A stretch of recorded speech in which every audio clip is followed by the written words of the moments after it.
আসসালামু আলাইকুম, আমি আব্দুল্লাহ আল মামুন। ক্লাস 9-10 এর জন্য আজকে হচ্ছে আমি গতিবিদ্যার এমসিকিউ নিয়ে সলভ করব। তো এমসিকিউ আজকে হচ্ছে আমার দ্বিতীয় পর্ব। বলছিলাম যে এসএসসি 22 ব্যাচের জন্য আমি হচ্ছে যে এমসিকিউ সিরিজটা চালু করেছি এবং এর পরবর্তীতে আমি আসলে সিকিউ সিরিজও স্টার্ট করব ইনশাআল্লাহ, তো তোমাদের ভালো রেসপন্স পাই। তো আমি হচ্ছে চাচ্ছি যে প্রত্যেকটা অধ্যায়ের যে বোর্ডে আসা এমসিকিউগুলো আছে সেই এমসিকিউগুলো খুব ভালোভাবে সলভ করে দিই, যাতে করে তোমরা বোর্ড পরীক্ষায় এমসিকিউ আসলে ভালোভাবে সলভ করে আসতে পারো। কেননা আমরা দেখেছি বোর্ডের এমসিকিউগুলো অনেকটা একই টাইপের হয়ে থাকে। আমরা দেখেছি যে যেমন কোনটা ভেক্টর রাশি কোনটা স্কেলার রাশি, এই টাইপের কোর্সে প্রত্যেকটা বোর্ডে একটা করে আসছেই। তো কথা না বলে চলো আজকের ভিডিওটা শুরু করা যাক। দেখো 6 নম্বর কোশ্চেন, আমি আগের প্রথম ভিডিওতে কিন্তু 1 থেকে 5 নম্বর মানে 1 থেকে 5টা এমসিকিউ সলভ করেছিলাম এবং সেখানে আমার মোটামুটি 17-18 মিনিটের মতো সময় লাগছিল। সো আজকে হচ্ছে আমার দ্বিতীয় পর্ব এমসিকিউ সিরিজের। সো অবশ্যই ক্লাসটা শেষ পর্যন্ত দেখবা। 6 নম্বর কোশ্চেনে বলা হচ্ছে কি, দেখো বলা হচ্ছে যে 40 মিটার উঁচু দালানের ছাদ থেকে কোনো বস্তু ছেড়ে দিলে এটি কত বেগে ভূপৃষ্ঠে আঘাত করবে। আচ্ছা, তো দেখো 6 নম্বরটা যদি একটু সলভ করি আমরা। সো বলা হচ্ছে কি, দেখো যে ধরো এটা হচ্ছে আমাদের ভূমি, এটা হচ্ছে আমাদের ভূমি। এখন এই ভূমি থেকে ঠিক 40 মিটার উপরে আছে, 40 মিটার উপরে একটা দালানের ছাদ আছে, এটা হচ্ছে আমাদের ছাদ। 40 মিটার উঁচুতে ছাদ আছে, ছাদ থেকে কোনো একটা বস্তু, ধরো এমভারের কোনো একটা বস্তু, এই বস্তুটাকে আমি কি করলাম, ফেলে দিলাম। সো কত বেগে ভূপৃষ্ঠে আঘাত করবে। তো খেয়াল করো কত বেগে ভূপৃষ্ঠে আঘাত করবে, তার মানে ভি চাইছে। তো তোমরা জানো ভি এবং এইচ এর ভিতরে একটা সম্পর্ক আছে, সেটা কি যে V square equal to U square, যেহেতু উপর থেকে ফেলা হচ্ছে তাই এটা হবে 2gh। সো এখানে দেখো V square equal to U মানে কত, আমাদের এখানে কোনো যে বস্তুটা এখান থেকে ছেড়ে দেওয়া হচ্ছে সেই বস্তুটা আসলে বেগটা কত এক্স্যাক্টলি আমাদেরকে ডিফাইন করা নাই। সো অবশ্যই এটাকে আমরা ধরে নেব স্থির অবস্থান থেকে ছেড়েছে বা কোনো একটা বস্তু বিনা বাধায় পড়তেছে, যেহেতু আমাদের ক্ষেত্রে ডিফাইন করে নাই। সো আমরা এটাকে 0 স্কোয়ার করবো। 2 × g মানে হচ্ছে 9.8 অ্যান্ড h মানে হচ্ছে 40। সো তুমি জাস্ট ক্যালকুলেটারে ক্যালকুলেশন করবে, এটা তোমার দায়িত্ব থাকলো। 80 গুণ হচ্ছে 9.8। সো এটা ক্যালকুলেশন করলে কত হয় এটা তুমি মিলাই দেখবা, ঠিক আছে? অবশ্যই এর ভিতরে অ্যান্সার থাকবে। এটা আসছিল কুমিল্লা বোর্ডে 21 সালে। কুমিল্লা বোর্ডের পরের কোশ্চেনটা দেখি। কুমিল্লা বোর্ডের পরের 7 নম্বর কোশ্চেনে বলা হচ্ছে বাঁকা পথে গতিশীল একটি বস্তুর আদি ও শেষ অবস্থানের সরলরৈখিক দূরত্ব নিচের কোনটি নির্দেশ করে। এটা আমি আগের ক্লাসেও আলোচনা করছিলাম এবং সেখানে বলেছিলাম যে আমাদের আসলে সব থেকে সর্বনিম্ন যে দূরত্বটা আছে সেটা মূলত আমাদের সরণ বোঝায়। যেমন ধরো এ একটা বিন্দু আছে আর বি একটা বিন্দু আছে। সো আমি এ থেকে বিতে আমি এরকম করে যেতে পারি, আমি এরকম করে যেতে পারি। সো এই যে আঁকা বাঁকা পথে যাচ্ছে এইটাকে বলা হয় দূরত্ব, আবার এটাকে কিন্তু দূরত্ব বলা হয়, সবগুলো দূরত্ব। কিন্তু একটা কেস আছে যেই দূরত্বকে আমরা সরণ বলতে পারি, সেটা হচ্ছে সব থেকে কম সময়ে কোনো একটা বস্তু যদি যায় সেটাকে আমরা আসলে বলে থাকি দূরত্ব। সো দেখো বাঁকা পথে গতিশীল একটি বস্তুর আদি ও শেষ অবস্থানের সরলরৈখিক দূরত্ব। দেখো বাঁকা পথ মানে কি, এরকম একটা বাঁকা পথ আছে, সে ফর এক্সাম্পল এরকম একটা বাঁকা পথ আছে, এটা হচ্ছে এ বিন্দু, এটা হচ্ছে বি বিন্দু। এই বাঁকা পথে গতিশীল বস্তুর আদি অবস্থান এবং শেষ অবস্থানের সরলরৈখিক দূরত্ব। তো সরলরৈখিক দূরত্ব মানে কি, এই যে এই দূরত্বটাকে বলা হচ্ছে যে সরলরৈখিক যে দূরত্বটা আছে এইটাকে আমরা আসলে কি বলবো, এটাকে আমরা দূরত্ব বলবো নাকি সরণ বলবো নাকি হচ্ছে বেগ বলবো, না আমরা কোনটা বলবো? যে সরলরৈখিক যে দূরত্বটা আছে এই দূরত্বকে মূলত বলা হয় সরণ। ক্লিয়ার কি ব্যাপারটা? যে আঁকা বাঁকা পথ আছে সেইটাকে বলে থাকি দূরত্ব, আর সরণ হচ্ছে সব থেকে কম সময়ে যে পথে যাওয়া যায়, সব থেকে কম সময়ে স্ট্রেট লাইন বরাবর, মানে প্রথম থেকে শেষ বিন্দুতে সর্বনিম্ন যে পথটা সেটাকে বলে থাকি আমরা সরণ। সো ডেফিনেটলি আমাদের এই যে সরলরৈখিক যে দূরত্বটা আছে সেটা হবে আসলে সরণ। তাহলে আমাদের এটার উত্তর হবে কি, ক নম্বর। আগে আমরা মোটামুটি বুঝতে পারলাম। নেক্সট আমাদের 8 নম্বর কোশ্চেনে যদি একটু খেয়াল করি, 8 নম্বর কোশ্চেনে বলা হচ্ছে কি, দেখো অতিক্রান্ত দূরত্ব পরিবর্তনের হারকে কি বলে। অতিক্রান্ত দূরত্ব পরিবর্তনের হারকে কি বলে? আচ্ছা, অনেকে এই জিনিসগুলো মুখস্থ করো, বাট আমি তোমাদের হচ্ছে যে সবগুলো এমসিকিউ খুব ভালোভাবে বুঝাইয়ে সলভ করে দিব। দেখো আমরা জানি হচ্ছে এস ইকুয়াল টু ভিটি, আবার আমরা জানি নিউ ইকুয়াল টু ডিটি। আমরা এটাকে অনেক সময় ভি পড়ে থাকি, বাট এটা কিন্তু নিউ, এটা হচ্ছে নিউ। এইটা ভি, এইটা ঠিক আছে ভি, বাট এটা কিন্তু নিউ। সো এখন সরি এই জায়গাটা আসলে ডি হবে, ডি ইকুয়াল টু নিউ টি হবে, এটা একটু ভুল লিখলাম। সো এই যে এটা হচ্ছে নিউ।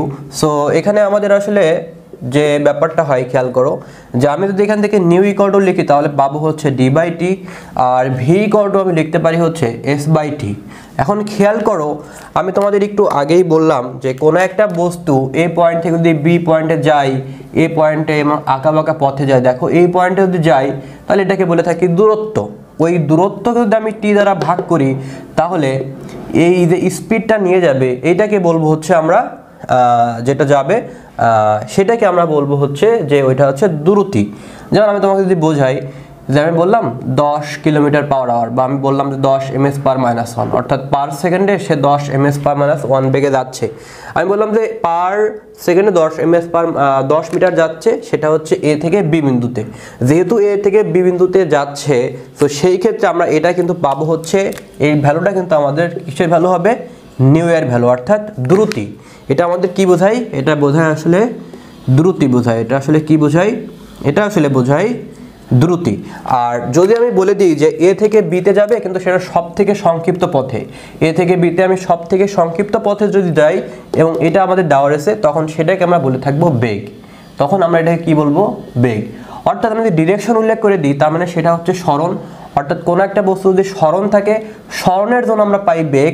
আর কোনো বস্তু যদি শুধুমাত্র মান থাকে কিন্তু দিক উল্লেখ না থাকে, কিংবা আঁকাবাঁকা পথ থাকে, সেইটাকে আমরা বলে থাকি যে সেটার যে দূরত্বর জন্য আমরা যেটা পাবো সেটা হচ্ছে দ্রুতি। অর্থাৎ সেম জিনিস যদি আমি দিক উল্লেখ করে দিই তখন সেটা হয়ে যায় আসলে বেগ, আর যদি দিক উল্লেখ না করি এবং সেটা আমি দূরত্ব দিয়ে যদি আমি ভাগ দিই, দূরত্ব বাই সময়, মানে দূরত্ব বাই সময় যদি করি তাহলে সেটা পাবো দ্রুতি। আর যদি আমি সরণ বাই সময় করি তাহলে পাবো হচ্ছে বেগ। সরণ হচ্ছে ভেক্টর রাশি, কাজেই বেগও ভেক্টর রাশি। দ্রুতি স্কেলার রাশি, কাজেই আমাদের দ্রুতি হচ্ছে স্কেলার রাশি এবং দূরত্ব হচ্ছে স্কেলার রাশি। কাজেই অতিক্রান্ত দূরত্ব পরিবর্তনের হারকে, অতিক্রান্ত দূরত্ব পরিবর্তনের হার মানে কি, হার মানে হচ্ছে টি দিয়ে ভাগ।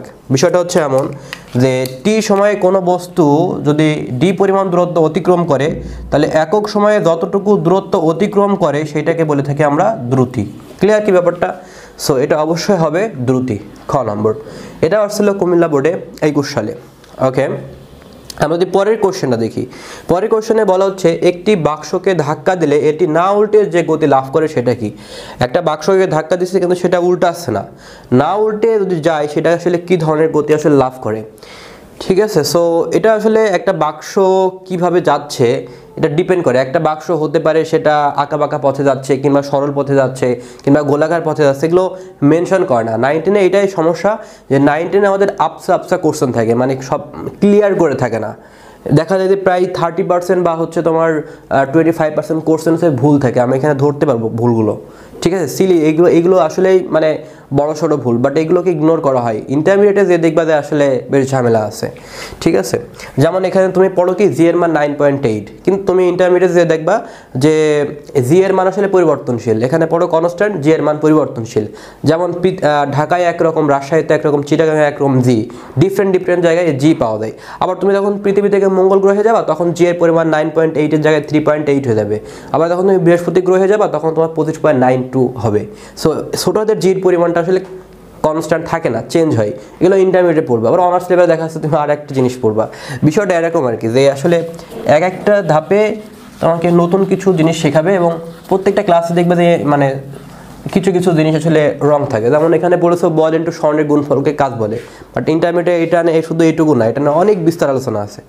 যাই হোক, আমি এখন যেটা বোঝাতে চাচ্ছি যে একটা বাক্সকে ধাক্কা দিলে না উল্টে যে গতি লাভ করে, মূলত এরা আসলে বোঝাচ্ছে সরল রৈখিক পথে, এরা কিছু ডিফাইন করে নাই, এটা একটা সমস্যা।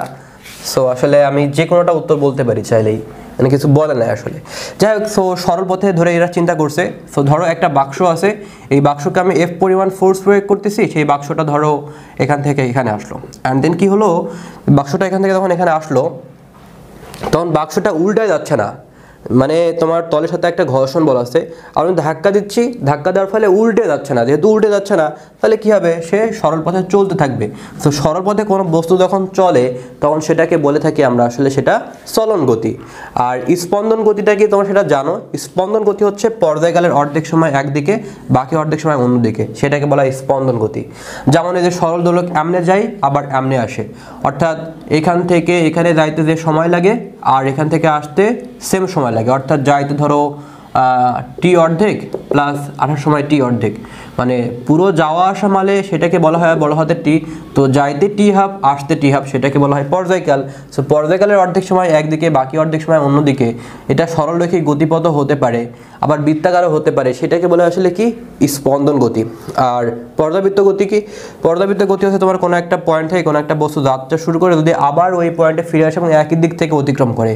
মানে আমি তোমাকে যদি একটু ক্লিয়ার করি বিষয়টা কেমন, পর্যাবৃত্ত গতির দুইটা কন্ডিশন আছে, তারা হচ্ছে একই দিক থেকে অতিক্রম করতে হবে, একই দিক থেকে অতিক্রম করতে হবে এবং নির্দিষ্ট সময় মেনটেন করতে হবে। এটা একটু মাথায় রাখবা, কি মেনটেন করতে হবে, নির্দিষ্ট সময়, ঠিক আছে, নির্দিষ্ট সময় পর পর।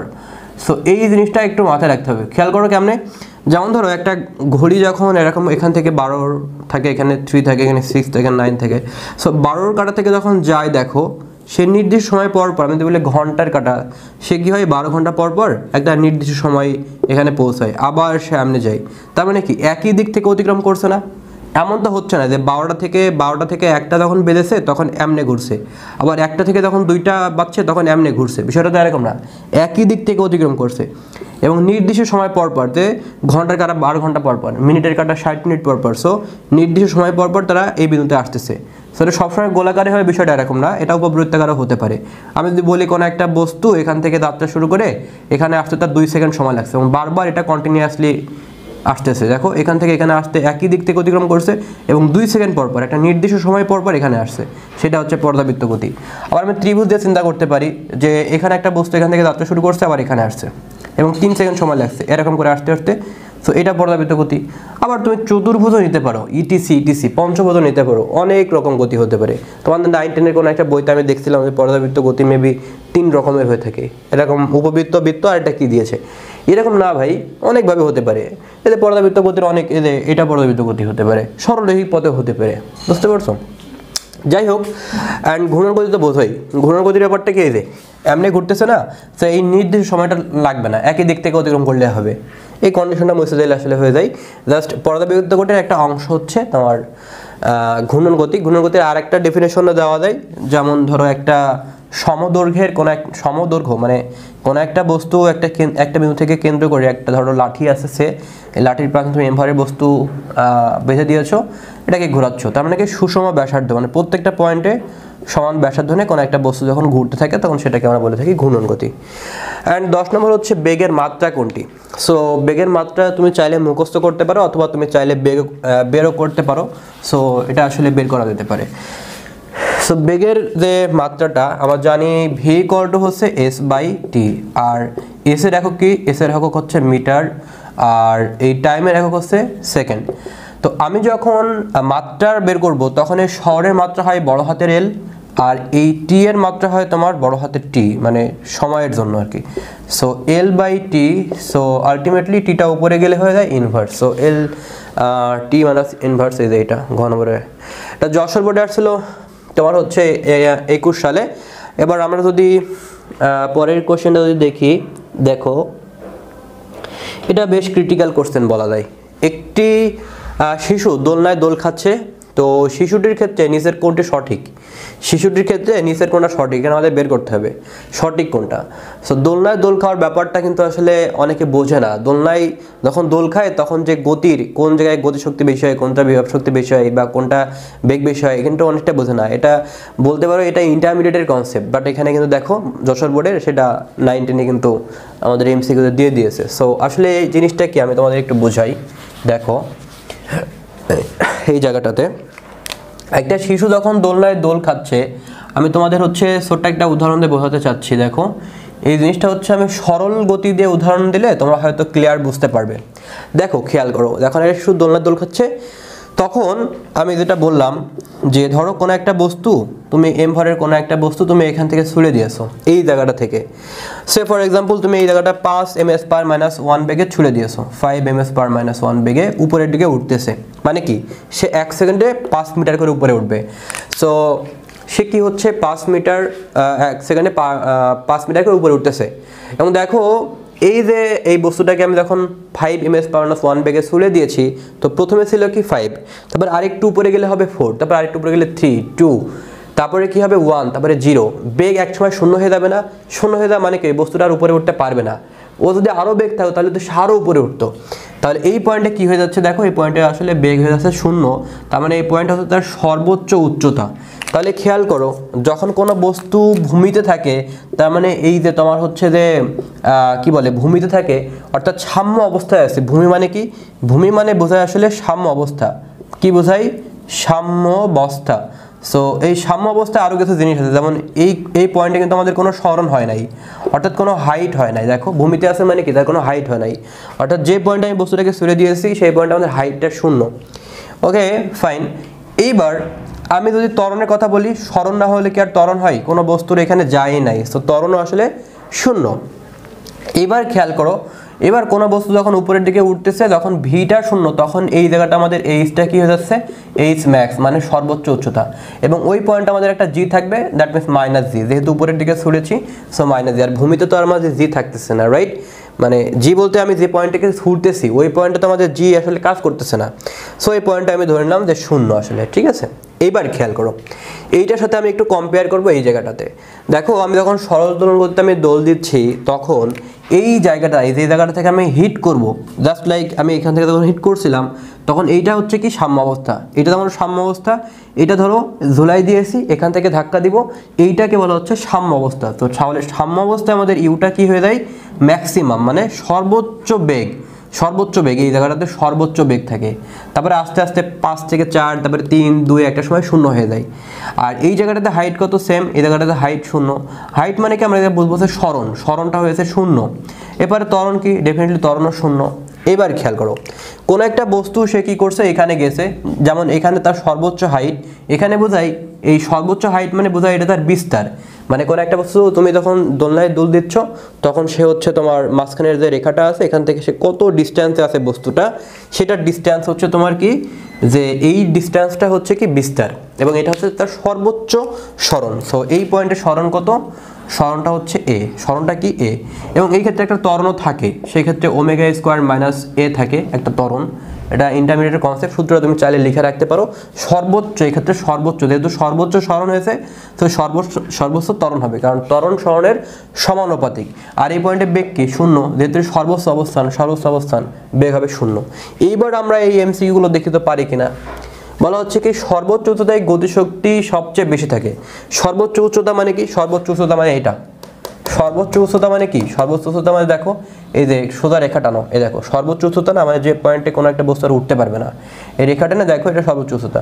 সর্বোচ্চ উচ্চতায় গতিশক্তি সবচেয়ে বেশি, এটা কি সত্য কথা? এটা কিভাবে সত্য হয়? E K equal to half mv square না, হাফ mv স্কোয়ার। সো এই পয়েন্টে যদি বেগ 0 হয় তাহলে গতিশক্তি তো 0 হয়ে যাবে। সর্বোচ্চ উচ্চতায় গতিশক্তি কত হবে? 0। এবার সাম্য অবস্থায় বেগ সবচেয়ে কম, এটা কি সত্য কথা? সাম্য অবস্থায় বেগ তো সবচেয়ে বেশি হবে, তাহলে এটা কি সত্য কথা? এটা মিথ্যা কথা।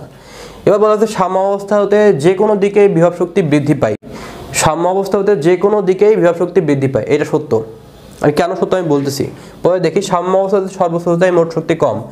সাম্য অবস্থা হতে সর্বোচ্চ উচ্চতায় মোট শক্তি কম। দেখো মোট শক্তি কম বা বেশি এটা ব্যাপার না, সব জায়গায় মোট শক্তি সমান হয়। তুমি একটা জিনিস পড়েছো যে যে কোনো পয়েন্টে শক্তি সংরক্ষণশীল হয়, শক্তি বিনষ্ট হয় না, শক্তি রূপান্তর হয় মাত্র। কাজে তুমি এই পয়েন্টে বিভব শক্তি গতিশক্তি যোগ করে যা পাবা, তুমি এই পয়েন্টে গতিশক্তি বিভব শক্তি যোগ করে সেম পাবা। প্রত্যেকটা পয়েন্টে মোট শক্তি সমান হয়। সিমিলারলি এইটার ক্ষেত্রে ব্যতিক্রম নয়, প্রত্যেকটা ক্ষেত্রে মোট শক্তি সমান হয়। কাজে কোনো জায়গায় কম বা কোনো জায়গায় বেশি এটা আসলে হয় না। মোট শক্তি সবসময় কি, মোট শক্তি মানে কি গতিশক্তি প্লাস বিভব শক্তি। কোন এক জায়গায় গতিশক্তি বেশি মানে কি বিভব শক্তি কম, কোন জায়গায় বিভব শক্তি বেশি মানে কি সেখানে গতিশক্তি কম। আলটিমেটলি দুইটা যোগ করে মোট শক্তি অলওয়েজ কনস্ট্যান্ট থাকে, এটা থেকে বলে শক্তি সংরক্ষণশীল নীতি।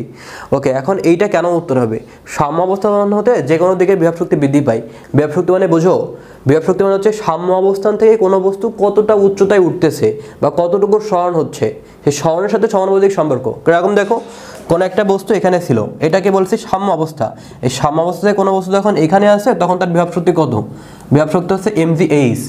আবার কোনো একটা বস্তু সাম্য অবস্থা থেকে সে ফর এক্সাম্পল ধরলাম এখানে, এবং তার হাইট হচ্ছে x, তখন তার বিভব শক্তি কী হবে mgx।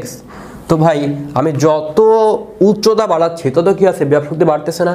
এই দেখো তো, এই হাইটের সাথে কি সম্পর্ক বিভব শক্তির, হাইটের সাথে বিভব শক্তির কী সম্পর্ক, সমানুপাতিক সম্পর্ক না? কাজে আমি যখন এই হাইটটা বাড়াবো তখন কি হবে, বিভব শক্তি বাড়বে। দ্যাট মিনস এই এক্সটাকে যদি আমি আরও উচ্চতা করে দিই তাহলে বিভব শক্তি বাড়বে। দ্যাট মিনস সাম্য অবস্থায় যত হাইট করতেছি তত কি হচ্ছে, বাড়তেছে। এখানেও সেম, যে কোনো একটা বস্তু এখান থেকে এখানে আসলে বিভব শক্তি বাড়বে, এখানে যাও বিভব শক্তি আরও বাড়বে, কারণ তার হাইটটা কী হচ্ছে আস্তে আস্তে বাড়তেছে। সো গ নম্বর হবে উত্তর। এই গেস তোমরা মোটামুটি বুঝতে পারছো। সো আমি কয়টা কোশ্চেন আলোচনা করলাম, মাত্র 6টা, হয়তো বা অনেক টাইম হয়ে গেছে। এর আগে কিন্তু আমি তোমার 5টা MCQ আলোচনা করছিলাম, সেখানে সময় লাগছে আমার 17 মিনিটের মতো। আজকে আমি এখানে আলোচনা করলাম, তো এটা মনে হয় বেশ লং ভিডিও হওয়ার কথা। সো নর্মালি 15 মিনিটের বড় ভিডিও দেখতে চায় না, এজন্য আমার আগ্রহ হয় না যে 15 মিনিটের বড় আমি ভিডিও বানাই। তারপর তোমাদের ভালো রেসপন্স পাই, তোমরা যদি কমেন্ট বক্সে জানাও যে না ভাই আমাকে আমাদের জন্য আপনি বড় ভিডিও বানান, সো অবশ্যই আমি বড় ভিডিও বানাবো। সো এইটার দ্বিতীয় পর্ব শেষ হলো, তৃতীয় পর্ব হচ্ছে আমি 12 নম্বর কোশ্চেন থেকে তোমাদের আলোচনা করবো, এবং প্রত্যেকটা MCQ আমি হাতে কলমে সলভ করাবো, প্রত্যেকটা অধ্যায় সলভ করাবো, এবং যদি ভালো রেসপন্স পাই আমি সিকিউ সলভ করাবো। এবং চেষ্টা করব বোর্ড পরীক্ষার আগে ফিজিক্সটা কমপ্লিট করানো, কেমিস্ট্রি কমপ্লিট করানো, ম্যাথটা, যদিও সবগুলো চ্যাপ্টার হয়তো করাতে পারবো না, তবে যদি আমি 4টা করে চ্যাপ্টারও কমপ্লিট করাই দিই, তুমি কিন্তু প্রত্যেকটা চ্যাপ্টার থেকে কিন্তু সৃজনশীল অ্যান্সার করে আসতে পারবা বা MCQ সলভ করে আসতে পারবে। তো যাই হোক, আজকের ক্লাসটা এখানে শেষ করতেছি। আমরা সামনের ক্লাসে এই 12 নম্বর কোশ্চেন থেকে আসলে সলভ করবো। সো সামনের ক্লাস পাওয়া পর্যন্ত অপেক্ষা করো। সেই পর্যন্ত সবাই ভালো থাকো, সুস্থ থাকো। নেক্সট ভিডিওতে দেখা হচ্ছে। আল্লাহ হাফেজ।